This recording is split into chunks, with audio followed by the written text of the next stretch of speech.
ये कहानी एक छोटे से गांव की है जिसका नाम था रामपुरा। गांव के हर गली और नुक्कड़ पर बच्चे खेलते थे, लेकिन एक गली ऐसी थी जहां कोई भी बच्चा खेलने की हिम्मत नहीं करता था।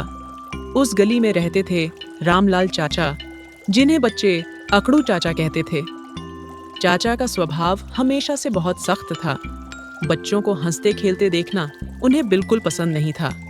अगर कोई गेंद गलती से उनके घर के पास चली जाती तो चाचा उसे हमेशा के लिए अपने पास रख लेते थे। अकड़ू चाचा हर समय अपने बगीचे में बैठे रहते थे। उनके हाथ में हमेशा एक छड़ी होती थी। अगर कोई बच्चा पास से गुजरता तो वह तुरंत डांटना शुरू कर देते। अरे तुम लोग यहाँ क्या कर रहे हो? भागो यहाँ से, नहीं तो तुम्हारी गेंद को फोड़ दूंगा। बच्चे उनसे बहुत डरते थे। चाचा के इस व्यवहार के कारण गांव के बच्चे अक्सर कहते, अकड़ू चाचा से बच के रहना, वरना हमारी शाम खराब हो जाएगी। एक दिन गांव के कुछ शरारती बच्चों राहुल, पिंटू, सोनू और मोनू ने फैसला किया कि वे अकड़ू चाचा को सबक सिखाएंगे। उन्होंने योजना बनाई कि वे रात में चाचा के बगीचे में जाकर कुछ शरारत करेंगे। सभी बच्चों ने मिलकर तय किया कि वे चाचा के बगीचे में रहस्यमयी आवाजें निकालेंगे और डरावनी हरकतें करेंगे।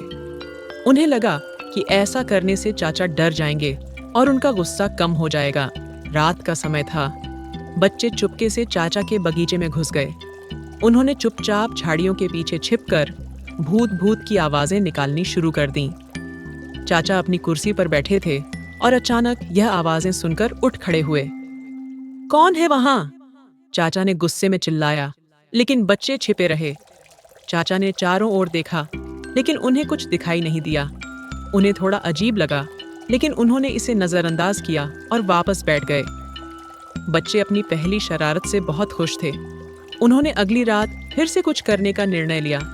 इस बार उन्होंने एक पुराने सफेद चादर को भूत की तरह ओढ़ लिया और चाचा के बगीचे में भूत बनकर घूमने लगे। चाचा जब बगीचे में आए तो उन्हें सफेद कपड़े में एक आकृति दिखाई दी। चाचा का चेहरा सफेद पड़ गया। ये क्या है? उन्होंने कांपते हुए पूछा। बच्चे हंसते हंसते पागल हो गए, लेकिन उन्होंने अपनी हंसी को दबाया। तीसरी रात तक चाचा को शक हो गया कि यह सब शरारत बच्चे ही कर रहे हैं।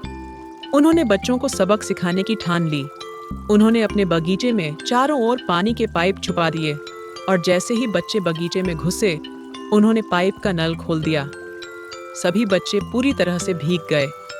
चाचा ने हंसते हुए कहा, अब मजा आया। शरारत का जवाब शरारत से ही देना चाहिए।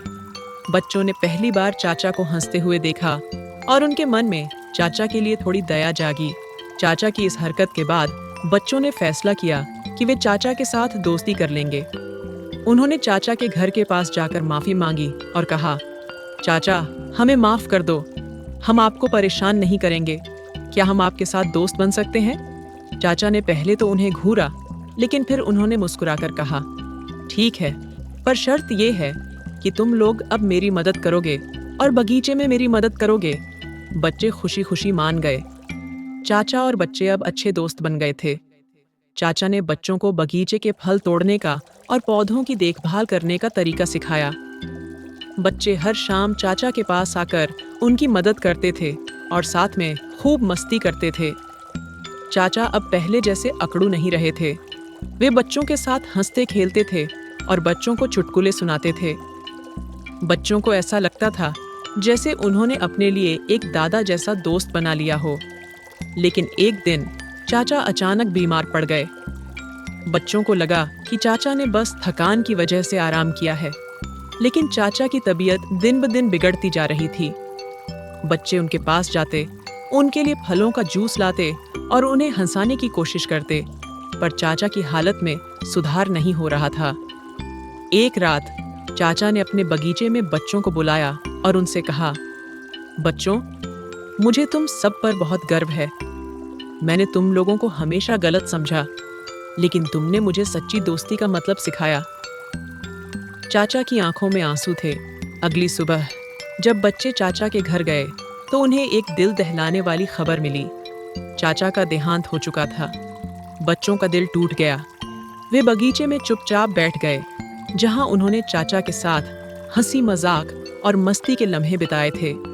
उनकी आंखों में आंसू थे, लेकिन उन्हें चाचा की दी हुई खुशियों की यादें हमेशा के लिए मिल चुकी थीं।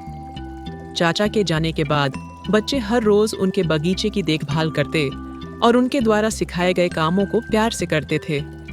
उन्होंने चाचा की याद में बगीचे में एक बड़ा सा पेड़ लगाया, जिस पर उन्होंने एक तख्ती टांगी, अकड़ू चाचा का बगीचा, सच्ची दोस्ती और हंसी की याद में।